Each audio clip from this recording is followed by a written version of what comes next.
Welcome to our Middle East briefing show. Today, we're diving into a high-stakes summit between Trump and Putin, where history's lessons from Reagan are guiding the way to peace. The key? An unconditional 30-day ceasefire that sets the stage for meaningful negotiations. Without it, the conflict could drag on longer than anyone wants.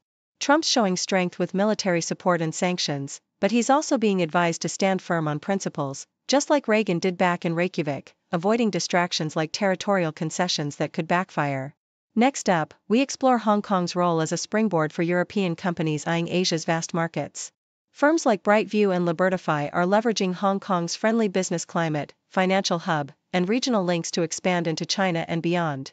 Thanks to InvestHK's support and the city's vibrant innovation scene, these companies are tapping into opportunities in the Greater Bay Area, making Hong Kong a true gateway for regional growth.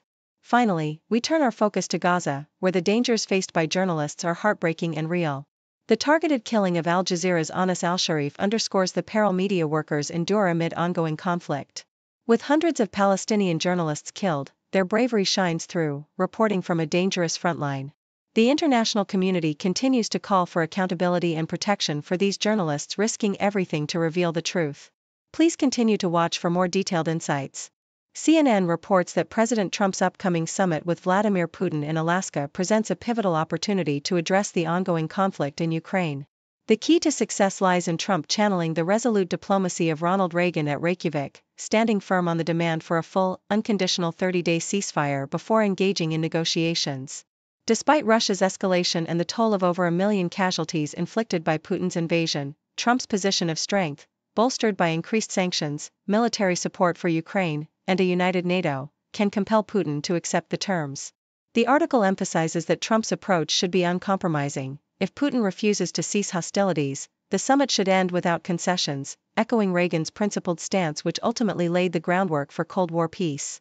South China Morning Post highlights how Hong Kong remains a vital hub for European firms seeking to expand into Asia, especially mainland China. Companies like Italy's Bright View and France's Libertify leverage Hong Kong's strategic location, robust financial ecosystem, and government support to forge pathways into the vast Chinese market and beyond. Bright View, with its operations spanning Macau, Zhongshan, Shanghai, Beijing, and Chengdu, exemplifies the city's role as a springboard for regional growth, especially within the Greater Bay Area, which boasts a population of over 87 million. Meanwhile, Libertify benefits from InvestHK's comprehensive support, which helps startups establish local bases and connect with global markets, reinforcing Hong Kong's reputation as a dynamic gateway for international business expansion amid its business-friendly environment and technological innovation. Associated Press details the alarming escalation of violence and repression in Gaza, where Israel's targeted killing of an Al Jazeera journalist underscores the peril faced by media workers amid ongoing conflict. With 184 Palestinian journalists killed since October 2023, far surpassing the casualties in the Ukraine war, reporters are risking their lives to document the devastation.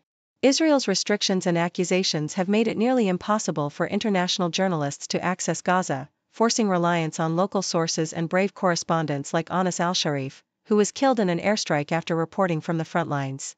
The piece underscores the extraordinary dangers journalists face, the high toll on media personnel, and the urgent need for global solidarity, as Al Jazeera calls on other news organizations to step up and continue shedding light on the suffering in Gaza amidst the ongoing violence.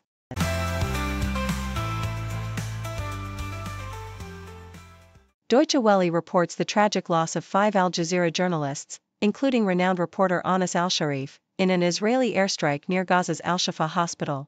The Israeli military accused al-Sharif of leading a Hamas terror cell, a claim that both he and Al Jazeera vehemently denied, emphasizing the targeted nature of the attack amid ongoing tensions in northern Gaza. The incident has sparked international outrage, with rights groups condemning the killings and questioning the evidence provided by Israel, which remains unverified independently, casting a shadow over the justification for such lethal actions against journalists who were documenting the conflict from the front lines.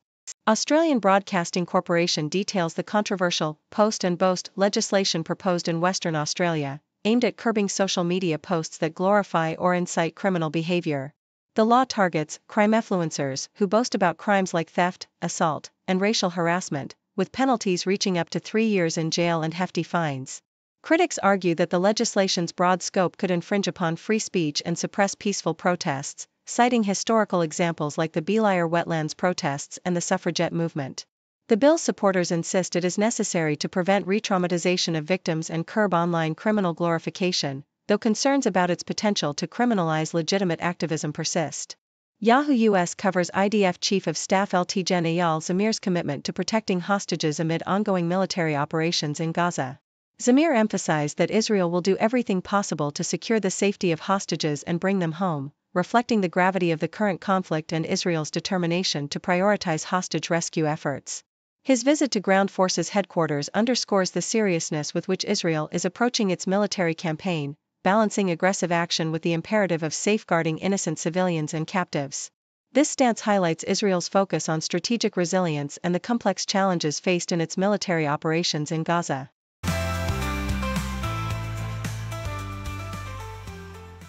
South China Morning Post vividly highlights the enduring allure of Chivisam, a pioneering Thai wellness retreat that has captivated celebrities like Kate Moss and Madonna for over 3 decades. Nestled in the tranquil seaside town of Hua Hin, this family-run sanctuary boasts traditional teak pavilions, lush tropical gardens, and a comprehensive array of wellness facilities, 70 treatment rooms, water therapy suites, yoga pavilions, and more. Guests are immersed in holistic health practices that emphasize balance and enjoyment of life, eschewing high-tech treatments in favor of personalized therapies rooted in spa, fitness, nutrition, and holistic health modalities. The resort's exceptional service, attention to detail, and sustainable initiatives, such as mangrove planting and local textile workshops, create an authentic, relaxing experience that keeps visitors returning, making it a true pioneer in the wellness industry. Associated Press narrates the joyful engagement of football superstar Cristiano Ronaldo and Georgina Rodriguez, a story intertwined with romance and resilience. Ronaldo, now playing in Saudi Arabia, and Rodriguez, who met him in Madrid in 2016, share a family of 5, including their 2 daughters. The announcement of their engagement came as a heartfelt Instagram post, with Rodriguez proudly displaying a stunning ring and affirming their commitment with the words, "Yes, I do." Their journey has been marked by love and tragedy, including the loss of a twin boy in 2022, yet their bond remains unbreakable. This milestone reflects not only personal happiness but also the enduring appeal of their love story amid the high-profile world of international football. Australian Broadcasting Corporation reports on a significant geopolitical shift as Australia announces its support for Palestinian statehood, a move that could influence international diplomacy and regional stability. The Palestinian Authority welcomes this recognition, viewing it as a vital step toward reforming governance, promoting transparency, and advancing democratic processes, though elections remain hindered by Israeli restrictions. The decision aligns Australia with other nations like France, the UK, and Canada, signaling a collective push for international law and self-determination. Despite opposition from the United States, which criticizes recognition as a reward for terrorism, the move offers Palestinians a renewed sense of hope amidst ongoing conflict and occupation. Palestinians in Gaza and the West Bank see this as a symbol of international solidarity, even as they grapple with the harsh realities of war, settlement expansion, and the quest for sovereignty.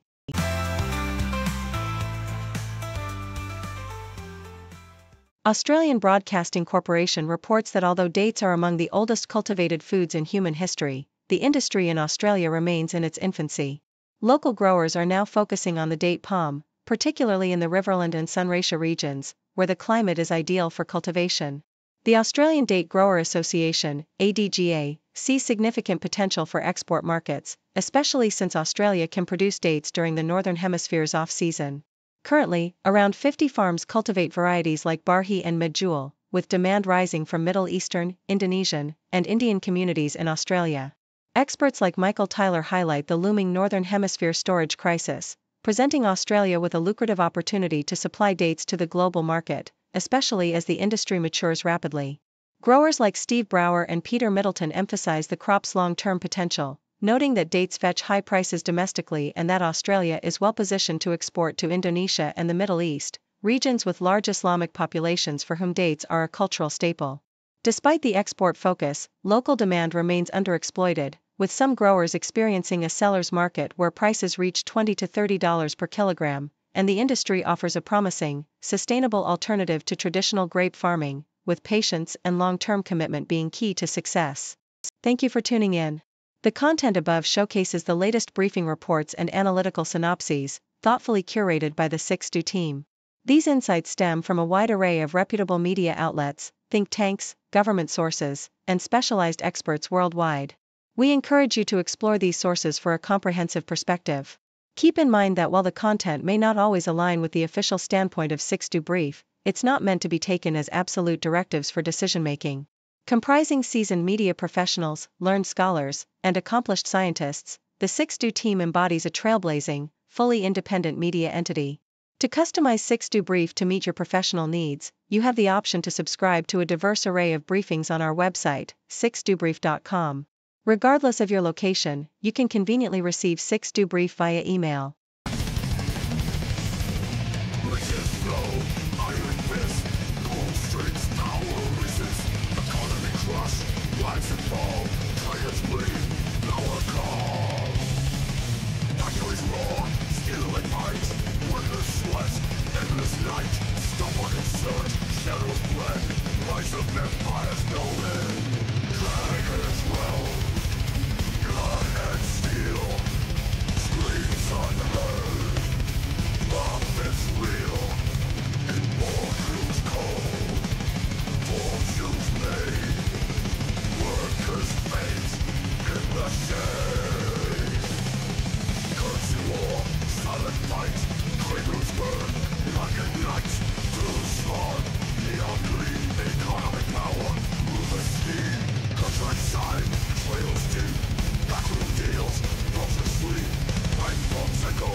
Insatiable crime in this metal wasteland.